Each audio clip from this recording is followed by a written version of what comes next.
नमस्कार. न्यूज 18 लोकमतच्या वेबलाईव्हमध्ये आपल्या सगळ्यांचं स्वागत. महादेव जानकर अगदी काल परवापर्यंत शरद पवार यांच्या भेटीगाठी करत महाविकास आघाडीत आपण जातोय की काय ही शक्यता ज्यांनी निर्माण ठेवली होती, दुसऱ्या बाजूला अगदी या सगळ्या शक्यतांना, या तर्कवितर्कांना छेद देत थेटपणे वर्षा बंगल्यावर येऊन महायुतीच्या तीनही प्रमुख नेत्यांसोबत भेट घेऊन, बैठक घेऊन आपण महायुती सोबतच असल्याचं जाहीर केलं. यामध्ये मुख्यमंत्री एकनाथ शिंदे, उपमुख्यमंत्री देवेंद्र फडणवीस आणि अजित पवार या तिघांचीही उपस्थिती होती. सगळ्यात महत्वाचं म्हणजे महादेव जानकरांनी पवारांच्या गाठीभेटी जरी सुरू ठेवल्या असल्या, मग ते पुण्यात असेल, वाय बी चव्हाणला घेतलेली भेट असेल, कधी त्या बैठका गुप्त बाहेर पडल्या, कधी त्या जाहीरपणे बाहेर आल्या. हे सगळं करत असताना आपला मतदार संघावरील दावा, मग तो माढा, बारामती आणि परभणी या तीनही मतदारसंघातला दावा किंवा त्याबद्दलची चर्चा जी आहे महादेव जानकरांकडून कायम ठेवण्यात आली होती.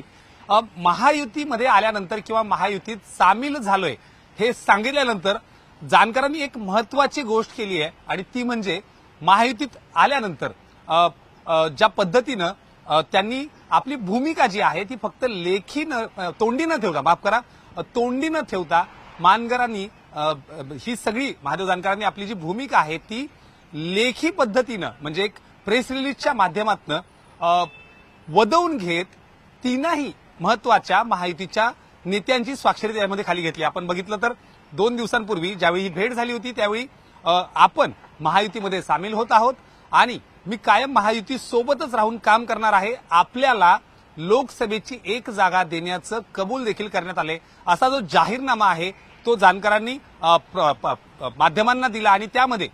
खाली मुख्यमंत्री एकनाथ शिंदे, उपमुख्यमंत्री देवेंद्र फडणवीस, उपमुख्यमंत्री अजित पवार आणि स्वतः महादेव जानकर यांची सही आहे. याचाच अर्थ महायुतीकडून फक्त तोंडी आश्वासन न घेता जानकरांनी हे आश्वासन लेखी स्वरूपात घेतलंय आणि म्हणूनच त्यांना मिळणारी उमेदवारी किंवा त्यांच्या पक्षाला मिळणारी जागा ही आता 100% निश्चित आहे. मात्र प्रश्न येतो तो अर्थातच महादेव जानकर आता नेमकं लढवणार तरी कुठून. ज्या 3 जागांबद्दल वारंवार चर्चा होत होती त्यावर आपण टप्प्याटप्प्यानं जाऊयात की सर्वात आधी माढा लोकसभा मतदारसंघात महादेव जानकर यांच्या समाजाची किंवा त्यांच्या पक्षाची ताकद जरी म्हणलं तरी हरकत नाही, कारण एक खूप मोठी ताकद, मोठ्या संख्येनं इथलं जर कास्ट पॉलिटिक्स लक्षात घेतलं तर धनगर समाज हा लाखोंच्या संख्येनं, धनगर समाजातील मतदार हा लाखोंच्या संख्येने या मतदारसंघात आहे. त्यामुळं मराठा विरुद्ध नॉन मराठा फाईट झाल्यास त्याचा एक मोठा फायदा एक ओबीसी गटातनं महादेव जानकरांना होऊ शकला असता आणि म्हणून जानकरांच्या मतदारसंघावर दावा कायम होता. मात्र भाजपनं म्हणजेच महायुतीनं तिथला उमेदवार जाहीर केलाय, त्यामुळे तिथला दावा जर महायुती सोबत जानकर राहणार असतील तर तिथला दावा त्यांचा निर्विवादपणे आता संपुष्टात आलाय, कारण उमेदवार जाहीर झालेला असताना तो परत घेऊन जानकरांना उमेदवारी मिळणं हे कुठल्याही पद्धतीने आता शक्य नाही, कारण प्रचाराला ज्यानं सुरुवात केली आणि सगळ्या गोष्टी झालेल्या आहेत आणि मुळात भाजपमध्ये एकदा घेतलेला निर्णय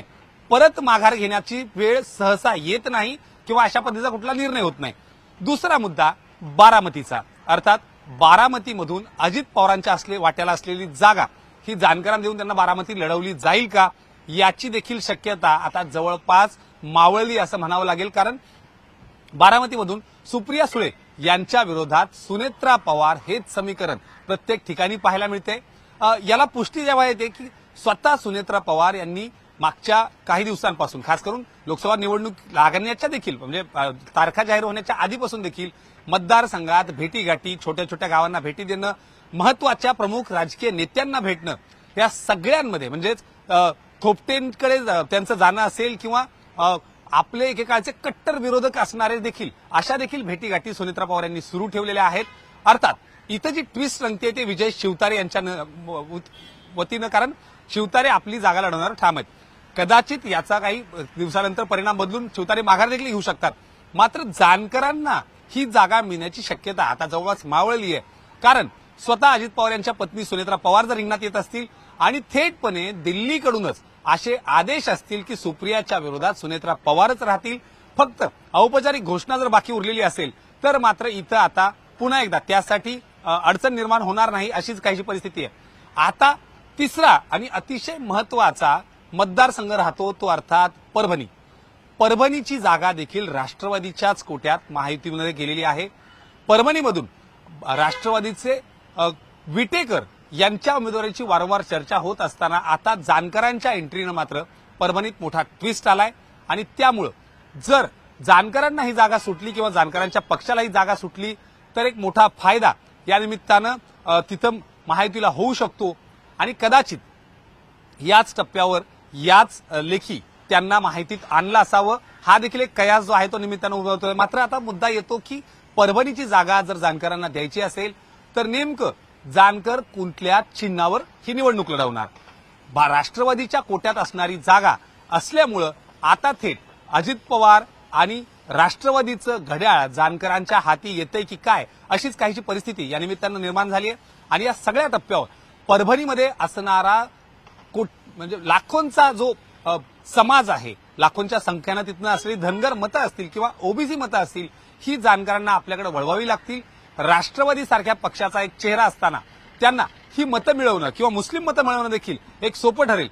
कारण ज्या पद्धतीनं मागच्या एका निवडणुकीत म्हणजे खास करून 2014च्या निवडणुकीत जानकरांनी कमळावर न लढण्याचा निर्णय घेतला, कदाचित याचाच फटका मोदी लाटेत त्यांना त्याचा फायदा होण्याऐवजी नुकसान झालं आणि 14ला जानकर जर लोकसभेत पोहोचले असते तर कमळा चिन्हावर पोहोचले असते वारंवार बोललं गेलं ती चूक मात्र यावेळी जानकर करणार नाहीत अशी काळजी ते स्वतः घेताना दिसतायत। आणि म्हणूनच ज्या पद्धतीनं आपण बघतोय की जानकरांनी जर राष्ट्रवादीच्या तिकिटावर राष्ट्रवादीच्या चिन्हावर मी पुन्हा एकदा म्हणजे याचा पुनरुच्चार करतोय की जर जानकरांना परभणी द्यायची असेल तर ती जागा राष्ट्रवादीच्या कोट्यात आहे।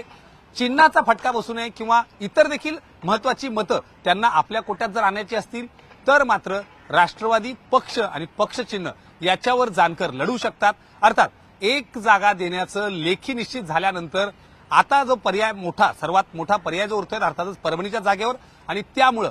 परभणीतून राष्ट्रवादीचा मदतीचा हात किंवा राष्ट्रवादीचं घड्याळ जे आहे ते जानकरांच्या मदतीला येऊ शकतं आणि याचा मोठा फायदा हा जानकरांना या संपूर्ण लोकसभा मतदारसंघात होऊ शकतो। सध्याचे विद्यमान खासदार ज्या पद्धतीने बंडू जाधव तिथं खासदार आणि उद्धव ठाकरे गटाकडे ही जागा आहे त्यामुळं एक बदललेली समीकरणं पाहता उद्धव ठाकरे यांच्यासोबतची सहानुभूतीची लाट असेल, शिवसैनिकचा एक कट्टर शिवसैनिकांचा म्हणून ओळखला जाणारा परभणी मतदारसंघ असेल, तिथं असणाऱ्या स्थानिक उद्धव ठाकरे गटाकडेचे आमदार असतील, ही सगळी ताकद जी आहे ती अर्थात जानकरांना चांगलं उत्तर देण्यासाठी राष्ट्रवादीचा एक मजबूत गट उरलेल्या भाजपवरून जिम्मेदार आणि या सगळ्या ताकदीवर जर चांगली लढत द्यायची असेल, चांगली फाईट द्यायची असेल तर मात्र जानकरांना एक कुठलं तरी चिन्ह निवडावं लागणार आहे आणि त्याची सर्वाधिक शक्यता ही अर्थातच राष्ट्रवादीच्या चिन्हाची म्हणजेच राष्ट्रवादीच्या घड्याळाची होते। अर्थात जानकरांना हे चिन्ह मिळाल्यानंतर सगळं काही अलबेल आहे का तर तसंही म्हणता येणार नाही। एकीकडे धनगर समाजाचा मोठं मतदार असताना त्याचा मोठा फायदा नक्कीच त्यांना होईल, मात्र त्या ठिकाणाहून मेघना बोर्डीकर ज्या की भाजपच्या आमदार आहेत त्या मात्र जानकरांच्या उमेदवारीवरून अद्यापही फारसं खुश दिसत नाहीयेत किंवा त्यांनी त्यांची नाराजी जाहीरपणे बोलून नसली दाखवली तरी त्यांना मात्र जानकरांना हे तिकीट मिळावं असं वाटत नाहीये। अर्थात भाजपमध्ये